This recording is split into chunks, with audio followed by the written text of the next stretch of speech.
मी मंत्री महोदयांना मनापासून त्यांचं अभिनंदन करेन, कारण त्यांनी या खात्याची जबाबदारी घेतल्यानंतर 14 वर्ष रखडलेला आमचा मुंबई गोवा मार्ग स्वतः गाडीतून फिरून बघितलाय.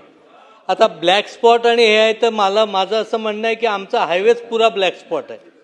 तुम्ही बघितलं, सगळं बघितलं, घाट बघितलं, कशा पद्धतीने परिस्थितीतून 14 वर्ष आम्ही काढलेत. आदरणीय मंत्री महोदयांना माझी एवढीच स्पेसिफिक विनंती आहे की त्यांनी माननीय गडकरी साहेबांसोबत एक मीटिंग आमच्या सगळ्या लोकांच्या सोबत घ्यावी. कारण चिपळूण शहरात असं आहे की आमची जी बुद्धवाडी आहे तिथं आज आंदोलन चालू आहे. अनेक लोक रस्त्यावर बैठक घ्यायची ना साहेब, बैठक घ्यायची ना. ते एक फक्त सांगतो की अशी अनेक स्पॉट आहेत की शाळा इकडे पलीकडे मुलं जायला जागाच नाही, ओव्हरब्रिज नाही, अंडरपास नाही. जसा जमलाय तसा रस्ता 14 वर्ष चालू असल्यामुळे अडचणी खूप आहे. तर त्यांनी ती बैठक लावून मंत्री महोदय त्या बाबतीत गांभीर्य म्हणून सातारा आणि रत्नागिरी एकत्र आम्ही आहोत.